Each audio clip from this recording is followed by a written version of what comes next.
ప్రభునందు ప్రియులారా జాగ్రత్త కలిగించండి. మనకున్న సమస్యను బట్టి మనకెంత బలమైన సమస్య ఉంటే అంత బలంగా ప్రార్థన చేయగలగాలి.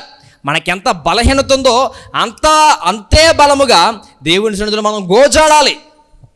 ఆ స్త్రీ యేసే చెప్పిన మాటను బట్టి ఆమె విసికి, యేసే చెప్పిన మాటను బట్టి ఆమె కోపగించుకుని రోషము కలిగి వెళ్ళిపోలేదు. కానీ యేసే దగ్గరే మేలు దొరుకుతుంది, దేవుని దగ్గరే ఈ ఆశీర్వాదం దొరుకుతుంది, దేవుడు వలన మాత్రమే ఇది జరుగుతుంది అని నమ్మి విశ్వసించి యేసయ్యను మాత్రం ఆమెం చేయలేదు, విడిచిపెట్టలేదు. దేవునికి స్తోత్రం. జాగ్రత్త కలిగించండి ప్రియులారా. మన యొక్క బలహీనతను బట్టి దేవుని సన్నిధికి దూరము అవడానికి వీలు లేదు. మనకున్న సమస్యను బట్టి, మనకున్న ఇబ్బందులను బట్టి, మనకున్న వ్యతిరేకతను బట్టి, మనకున్న అన్కంఫర్ట్ జోన్ బట్టి దేవునికి సన్నిధికి, దేవుని యొక్క స్థితికి, ఆత్మీయతకు, ప్రార్థనకు మనం ఏమాత్రము కూడా దూరం అవ్వడానికి వీలు లేదు. ఆమె ఎప్పుడైతే ఆ విధంగా ఉందో, అమ్మా నీ విశ్వాసమే నిన్ను స్వస్థపరుస్తుంది అన్న వెంటనే యేసయ్య చెప్పిన ఆ మాట వెంటనే ఆమె కుమార్తె స్వస్థపరచబడింది. ఈరోజు ఎంతమంది అంత పటుత్వం కలిగి విడువకుండా ప్రార్థన చేయగలుగుతున్నాము? ఎంత బలము కలిగి మానకుండా ప్రార్థన చేయగలుగుతున్నాము? మనందరికీ కనబడుతుంది కదా, మొదటి సమూయేలు గ్రంథంలో ఒక గొడ్రాలు కనబడుతుంది. అన్న ఆమె ఏ విధంగా ప్రార్థన చేసిందంటే, దేవుని సన్నిధిలో ఆమె ప్రార్థన చేస్తున్నప్పుడు ఆమెను చూసిన దైవజనుడికి డౌట్ వచ్చింది. ఏమనంటే ఆమె గిని తాగిగానే దేవుని సన్నిధికి వచ్చిందా, మద్యం మత్తులో వచ్చి దేవుని సన్నిధిలో దొల్లుతుందా అనే అంత భయంకరంగా దుఃఖిస్తుందామే, అంత భయంకరంగా ఏడుస్తుందామే. ఎందుకు అంటే నాకు గర్భఫలము కావాలి, నువ్వివ్వయ్యా, నువ్వివ్వి అని యేసయ్యను దేవుణ్ణి బతిమాలుతూ ఉంది. ఆపేసిందా మధ్యలో? దైవజనుడు చెప్పిన మాటను బట్టి అన్న భయంకరమైన ఆ యొక్క వేదన, బాధ కలిగిన మాటలను బట్టి ఆమె ఆ యొక్క ప్రార్థన ఆపేసిందా? ఆపలే. ఇంకా గట్టిగా దేవుని సన్నిధిలో ఏడ్చింది, ఇంకా గట్టిగా దేవుని సన్నిధిలో రోధించింది, బ్రతిమాలింది యేసయ్యను. ఆమెకు సంవత్సరం తిరగకుండానే ఆమె ప్రార్థనకు దేవుడు జవాబిచ్చాడు. దేవునికి స్తోత్రం. హల్లెలూయా. మనం చేసే ప్రార్థనలో నీకు కష్టం వచ్చినప్పుడు, నీకు నష్టం వచ్చినప్పుడు, నీకు సమస్య నీ జీవితంలో అడుగుపెట్టినప్పుడు నీవు ఎంత గట్టిగా అయితే దేవుని సన్నిధిలో అరుస్తావో, ఎంత ఆసక్తితో అయితే దేవుని సన్నిధిలో బ్రతిమాలుతావో, ఆ ప్రార్థనకు జవాబు వచ్చేంత వరకు కూడా ఆ ఆసక్తి తగ్గడానికి ఏమాత్రం కూడా వీలు లేదు. ఆ విధంగానే గనక ప్రార్థించినట్లయితే తప్పనిసరిగా నీ ప్రార్థనకు దేవుడు ఏం చేస్తాడు? జవాబును ఇస్తాడు. ఆయన ఇవ్వగలడు కూడా. ప్రభునందు పేరా, ఈరోజు ప్రభు మనందరితో మాట్లాడుతున్నాడు. నీ ఫ్రెండ్ అని, వాడు నీ ఫ్రెండ్ అని ఒకవేళ బయటకు వచ్చి నీవు అడిగిన సహాయము చేసి ఉండకపోవచ్చేమో, కానీ నీవు మాటికి సిగ్గు లేకుండా ఆయన్ని అడిగిన కారణము చేత వాడు విసుక్కుంటాడో కొసురుకుంటాడో తర్వాత సంగతి, కానీ నీవు అడిగింది మాత్రం ఆ టైంలో మాత్రం ఇచ్చేస్తాడు. మనము కూడా దేవుని సన్నిధిలో మనం ఎలాగా దేవుని సన్నిధిలో అడగాలంటే సిగ్గుమాలి అడగాలి, సిగ్గు లేకుండా యేసయ్యని అడగాలి. నీకేదైతే అవసరమో, నీకేదైతే ప్రాముఖ్యమో అది దేవుని అడగాలి. దేవుడు చెప్పాడేమనంటే నన్ను అడగండి, నేను మీకు ఇస్తాను అని. మనం అడగలుగుతున్నామా? అడిగే విధానంలో మనం చాలాసార్లు క్రమమైన పద్ధతిని మనం పొందుకోలేకపోతున్నాం, చేయలేకపోతున్నాం. చాలామంది ఈ మాట చెప్తారు, ఏమనంటే అడగండి, అడుగుడి మీకు ఇయ్యబడిన దేవుడు చెప్పాడు కదా, అడగండి యేసయ్యను, అడగండి దేవుడు ఇస్తాడని చెప్తారే తప్ప ఎలా అడగాలో కూడా దాని ముందు వచనాలు దేవుడు రాయించి ఉన్నాడు. ఈ మాటలు పట్టించుకోరు చాలామంది. ఎలా అడగాలి? సిగ్గుమాలి మాటికి అడగాలి. ఎంతమంది ఆ విధంగా దేవుని అడుగుతున్నాం? దేవుని ఆరాధించేటప్పుడు దేవుని సన్నిధిలో ఎంతమంది సిగ్గును విడిచి దేవుని ఆరాధించగలుగుతున్నారు? దేవుని ప్రార్థించేటప్పుడు కుటుంబంలోనైనా, గృహంలోనైనా, దేవుని మందిరంలోనైనా ప్రార్థించేటప్పుడు ఎంతమంది సిగ్గు లేకుండా ప్రభువుని అడగగలుగుతున్నారు, ప్రార్థించగలుగుతున్నారు, ఆసక్తి కలిగి ప్రార్థించగలుగుతున్నారు? మనం ఆసక్తి కలిగి భారము కలిగి దేవుని సన్నిధిలో ప్రార్థించకపోతే మనం అడిగేవి ఏవి కూడా ప్రభు సన్నిధికి మన ప్రార్థన వెళ్ళలేదు అంటే మన ప్రార్థనకి జవాబు రాదు. ప్రభునందు ఈ మాట వింటున్న మనందరితో కూడా దేవుడు చెబుతున్న మాట ఏంటంటే, నీవు అడిగేది సిగ్గు లేకుండా దేవుణ్ణి మాటి మాటికి అడిగినట్లయితే ఆయన నీకు ఇవ్వడానికి సిద్ధంగా ఉన్నాడు. దేవునికి స్తోత్రం. నీవు సిగ్గుమాలి అడిగినట్లయితే ఆయన పరిశుద్ధాత్మునికి ఇవ్వడానికి ఆయన సిద్ధంగా ఉన్నాడు. నీవు సిగ్గుమాలి ఆయన అడిగినట్లయితే, ఆయన బ్రతిమాలినట్లయితే నీవు అడుగుతున్న ప్రతి అవసరతను ఆయన తీర్చడానికి సిద్ధంగా ఉన్నాడు. నీవు సిగ్గుమాలి ఆయన అడిగినట్లయితే నీవు ఎదుర్కొంటున్న శోధన, బాధ, రోగము, సమస్య, వ్యతిరేకత, ఇబ్బంది అదంతా కూడా నీ నుండి దూరపరచడానికి ఆయన సిద్ధంగా ఉన్నాడు. కాకపోతే నీ సమస్య వచ్చిన కొత్తలో ఉన్నంత భారం ఇప్పుడు నీకు ఉండట్లేదు. నీకు ఏదైతే బలహీనత ఉందో ఆ బలహీనత వచ్చిన మొదటి రోజుల్లో ఎంతైతే బాధపడ్డావో, ఎంతైతే భారం కలిగి ఉన్నావో ఆ భారము, ఆ బాధ్యత నీకు ఇప్పుడు లేదు. ఒకసారి పరీక్షించుకోండి. బాప్తిస్మం తీసుకుని దేవుని సన్నిధిలో బాప్తిస్మం తీసుకోకముందు ఒక నిర్ణయం తీసుకుని దేవుని సన్నిధిలో ఒక ప్రత్యేకమైన మార్పు కలిగిన జీవితాన్ని నేను జీవించాలి, ఒక నూతన జీవితాన్ని నేను ప్రారంభించాలి, మారు మనసు కలిగి పశ్చాత్తాపము చెంది దేవుని సన్నిధిని పాపాలు ఒప్పుకుని దేవుని సన్నిధిలో ముంచుడు బాప్తిస్మం, నీటి బాప్తిస్మం తీసుకున్న తర్వాత నీటిలో నుంచి పైకి వచ్చేసరికి ప్రపంచమేం మారిపోదు. అవునా? నీవు ములిగి పైకి తేలేసరికి ఆ దేవదూతలను చుట్టూ వచ్చేసి నిన్ను కమ్మేవో, నీతో మాట్లాడేది దేవుడు. నీవేదైతే నిర్ణయం తీసుకున్నావో ఆ నిర్ణయం మీదే కనుక నీవు నిలవబడినట్లయితే అసలైన బాప్తిస్మం పరిశుద్ధాత్మ దేవుడు అప్పుడు నీకు ఇస్తాడు. దేవునికి స్తోత్రం. చాలామంది ఈ నీటి బాప్తిస్మం దగ్గరే ఆగిపోతారు తప్ప పరిశుద్ధాత్మ బాప్తిస్మంలోనికి నడిపించబడరు. జాగ్రత్తగా ఆలకించిన ప్లేయరా, నీటి బాప్తిస్మము కంటే ప్రాముఖ్యమైనది పరిశుద్ధాత్మ బాప్తిస్మము. దేవునికి మహిమ కలుగును గాక. ఎంతమంది ఇప్పుడు నీటి బాప్తిస్మము దగ్గరే ఆగిపోయామంటారు? ఎంతమంది నీటి రక్షణ దగ్గర ఆగిపోయామంటారు? పరిశుద్ధాత్మ అనుభవంలోనికి మనం రాగలుగుతున్నామా? పరిశుద్ధాత్మ అనుభవంలోనికి, మోకాళ్ళ ప్రార్థన అనుభవంలోనికి మనం రాగలుగుతున్నామా? ప్రభు మనందరితో మాట్లాడునుగాక. పరిశుద్ధాత్మ దేవుడు మనల్ని సరిచేయునుగాక. ప్రభునందు పిల్లలు జాగ్రత్తగా ఆలకించండి. ఈ మాట పరిశుద్ధాత్మ దేవుడు నీతోనే మాట్లాడుతున్నాడు. ఏమనంటే, నీవు రక్షణ తీసుకున్నావు మంచిదే, బాప్తిస్మం తీసుకున్నావు మంచిదే, నీటి బాప్తిస్మం పాస్టర్ గారు ముంచారు మంచిదే, ప్రతిరోజు ప్రార్థనకు వస్తున్నావు మంచిదే, ప్రార్థన చేస్తున్నావు మంచిదే, వాక్యం చదువుతున్నావు మంచిదే. కానీ ఇంకా నీవు పరిశుద్ధాత్మ దేవుని యొక్క బాప్తిస్మపు అనుభవంలోనికి నీవు రాకపోతే ఒక మాట చెప్తున్నాను, ఇంతవరకు నువ్వు చేస్తున్న భక్తి వ్యర్థమే.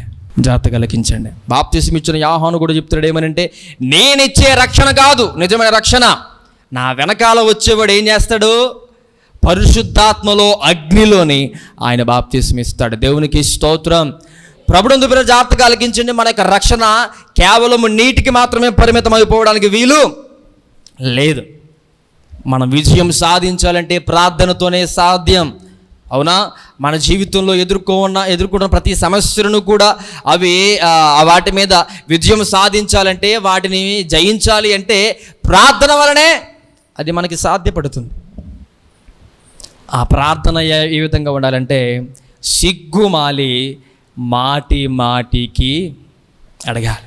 సిగ్గు లేకుండా దేవుణ్ణి అడగాలి, దేవుని బ్రతిమాలాలి. చాలామంది నిర్లక్ష్యంగా ప్రార్థన చేస్తూ ఉంటారు. మనం ప్రార్థించేటప్పుడు కూడా చాలా విషయాలు మనం జ్ఞాపకం ఉంచుకోవాలి. వ్యర్థమైన వాటిని మనం ఏం చేయకూడదు? ప్రార్థనలో పలకూడదు. అనవసరమైన విషయాలు ప్రార్థించకూడదు. అనవసరమైన విషయాలు యొక్క ప్రార్థనలో మనం జ్ఞాపకం చేసుకోవడానికి వీలు లేదు. అనవసరమైన పదాలు మన నోట్లోనికి రావడానికి వీలు లేదు. మనం ప్రార్థించేటప్పుడు మనం ఏం చేయాలి అంటే, పరిశుద్ధాత్మ దేవునితోనూ తండ్రితోనూ కుమారుడైన యేసుక్రీస్తు ప్రభువారితో మనం ముఖాముఖిగా మాట్లాడుతున్నామని గ్రహించినట్లయితే మన నోరు సరైన విధంగా మనం కాచుకోగలుగుతాం. దేవునికి మహిమ కలుగునుగాక. జాగ్రత్త కలిగించిన ఆ విధంగా భయభక్తులు కలిగి విశ్వాసముతో సిగ్గు లేకుండా విడిచిపెట్టకుండా, ఆ రోజు కనాను స్త్రీ ఏ విధంగా అయితే ఆమె మీదకి శ్రమ వచ్చినప్పటికీ ఆమెకుచ్చున్న శ్రమను బట్టి యేసేని బతిమాలుతుంటే యేసే దగ్గర నుంచే ఏమొచ్చింది? ఆమెకి వ్యతిరేకత వచ్చింది. యేసయ్యే నా ప్రార్థన ఆలకించడం చెప్పాడు. అయినప్పటికీ ఆమె యేసేని విడిచిపెట్టి వెళ్ళిపోయిందా? యేసేని విడిచిపెట్టి ప్రార్థించకుండా వెళ్ళిపోయిందా? వెళ్ళలేదు. యేసే ఎటువంటి వాడు అంటే, మన విశ్వాసాన్ని యొక్క స్తోమతను పరీక్షించే దేవుడు. హల్లెలూయా.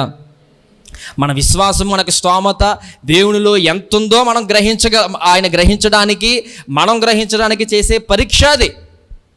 అవునా? అవును కదా. మనమే గనక ప్రార్థనలో పటుత్వం కలిగి, దేవుని సన్నిధిలో గనక నిరీక్షణ కలిగి, నమ్మకం కలిగి ఉన్నట్లయితే ఆయన యొక్క ఆలోచనను కూడా ఏం చేస్తాడు? ఆయన మార్చేసుకుంటాడు. ఆమెను ఆశీర్వదించకూడదు, ఆమె అడిగిది ఇవ్వకూడదు అని యేసయ్య అనుకున్నాడు. కానీ ఆమె విశ్వాసము యేసయ్య యొక్క ఆశీర్వాదాన్ని రాకుండా ఆపగలిగిందా? లేదు. 142,000 మంది ఒకేసారి చంపేద్దామని డిసైడ్ అయిపోయాడు యేసయ్య. ఒకేసారి నాశనం చేద్దాం అనుకున్నాడు. వారు కలిగి ఉన్న పాపపు జీవితాన్ని బట్టి, వారు జీవిస్తున్న ఈ లోక సంబంధమైన జీవితాన్ని బట్టి వారిని నాశనం చేద్దాం అనుకున్నాడు. వారికి ఒక ట్రైల్ వేద్దాము, వారికి స్వార్థ ప్రకటిద్దామని ఒక దైవజనుడు కూడా పంపించాడు ఆయన. పంపించిన తర్వాత నేను వారిని నాశనం చేసేస్తాను, ఈ మాట వారికి చెప్పు అని తెలియపరిచిన తర్వాత ఆ దైవజనుడు ఆ యొక్క దేశంలో ఇంచుమించుగా 3 రోజులు ప్రయాణం అయితే ఒక్కరోజు కూడా పూర్తిగా ప్రయాణం చేయకుండా సువార్త ప్రకటించాడు. కానీ ఏ దేశమైతే నాశనం చేసేద్దామనేసి ఫిక్స్ అయ్యాడో ఆ దేశస్తులందరూ కూడా ఉపవాసం ఉండి కన్నీరు విడిచి ఏమీ తీసుకోకుండా, చిన్న బిడ్డలు సహితము పాలు కూడా తాగకుండా, పశువులు సహితము ఆహారం కూడా తీసుకొనకుండా, రాజు సహితము గోనె బట్ట కట్టుకుని మోకరించి ప్రార్థన చేసి కన్నీరు విడిచేసరికి ఆ దేవుని మనసే మారిపోయింది. దేవునికి స్తోత్రం, హల్లెలూయా. అవును కదా, అవును కదా.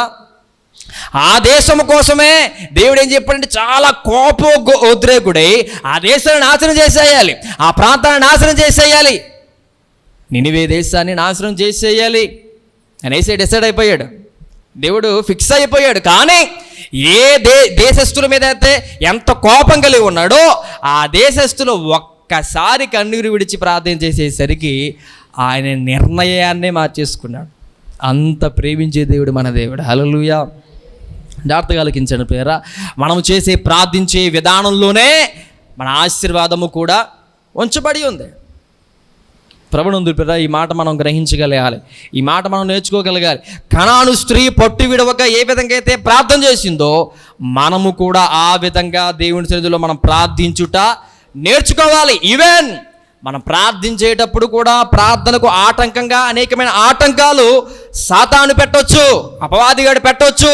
కానీ వాటిని కూడా అధిరోహించగలిగే శక్తి మన ప్రార్థనలో ఉండాలి. ఒక పదం ఉంది కదా, more power, more prayer, more power, less prayer, less power. ప్రార్థనలోనే శక్తి ఉంది, ప్రార్థనలోనే బలము దాచి ఉంచాడు దేవుడు.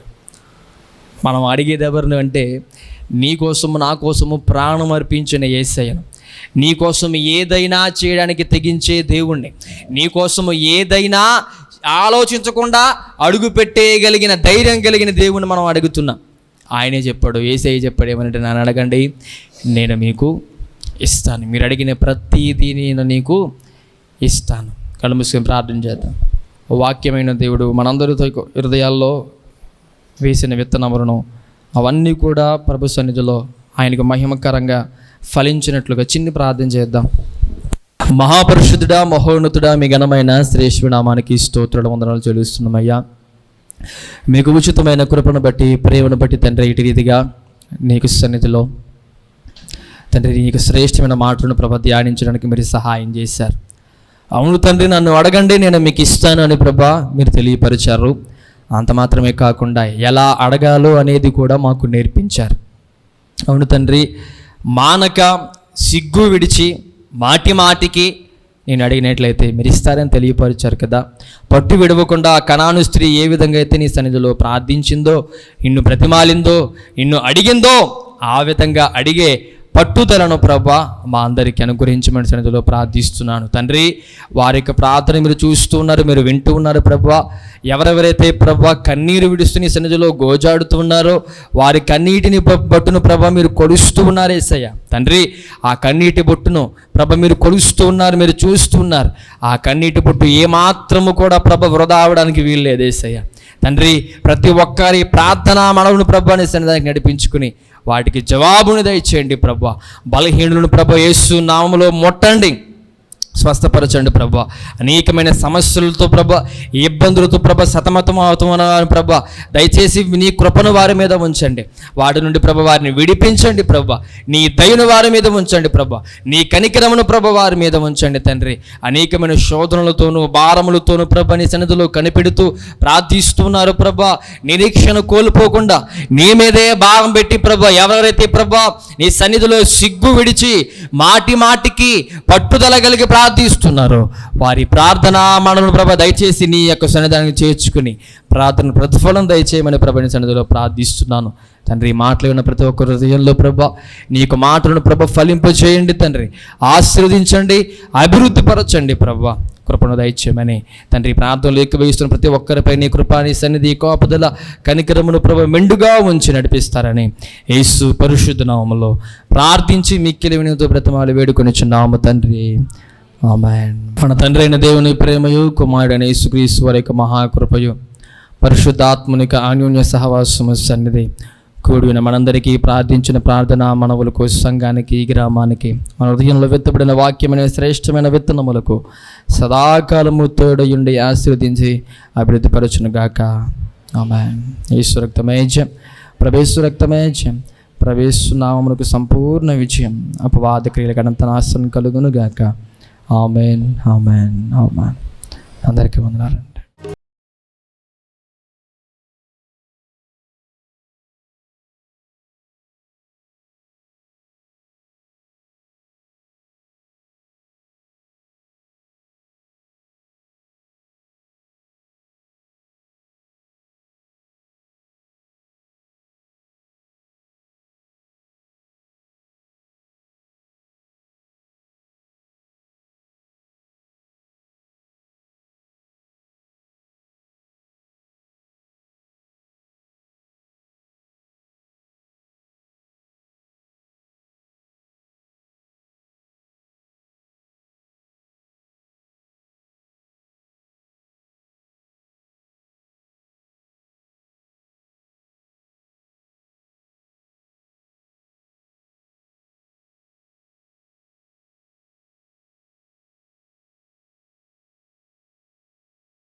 ప్రాణభయమును తొలగించినావు, ప్రాకారములను స్థాపించినావు, సర్వజనులలో నీ మహిమ వివరింప దీర్ఘాయువుతో నన్ను నింపినావు.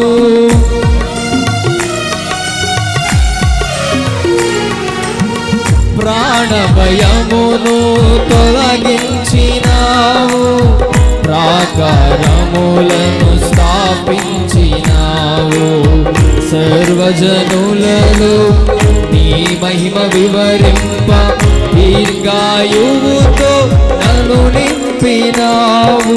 నీ కృపా బాహుల్యమే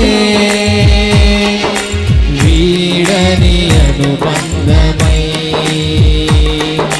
తలచిన ప్రతి క్షణమునా నూతన బలమిచ్చెను. మరొకసారి నీ కృపా బాహుల్యమే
చప్పలు కొడుతూ పాడదాం. స్తోత్రం.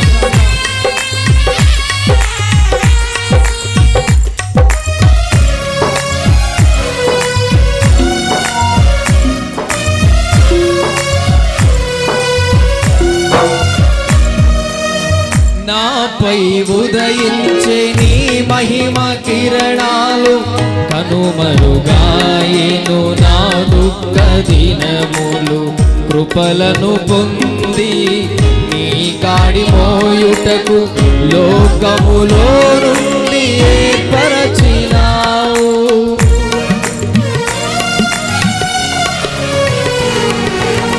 నాపై ఉదయించే నీ మహిమ కిరణాలు కనుమరుగాయేను నా దుఃఖ దినములు కృపలను పొంది నీ కాడి మోయుటకు లోకములో నుండి ఏర్పరచినావు. నీ దివ్య సంకల్పమే అవనిలో శుభప్రదమై నీ నిత్య రాజ్యమునకై నిరీక్షణ కలిగించెను. నీ దివ్య సంకల్పమే అవనిలో శుభప్రదమై నీ నిత్య రాజ్యమునకై నిరీక్షణ కలిగించెను. స్తుతి పాడుటకే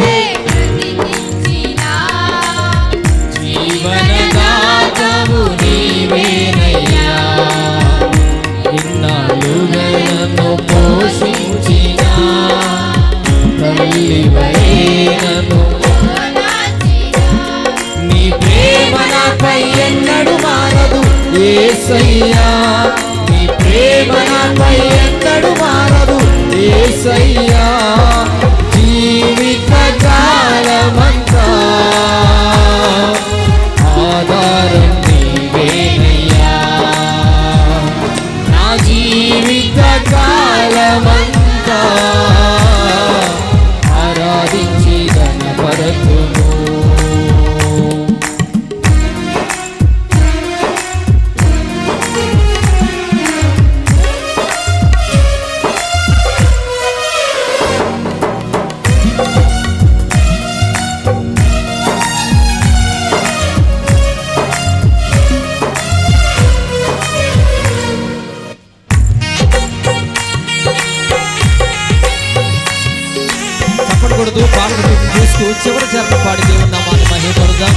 అందరూ కలిసి మాతో పాటు కలిసి పాడదాం.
మరొకసారి నీ ప్రేమ మాధుర్యమే నా నోట స్తుతి గానమై నిలచిన ప్రతి స్థలమునా ఆరెను సెలయేరులై స్తుతి పాడుటకే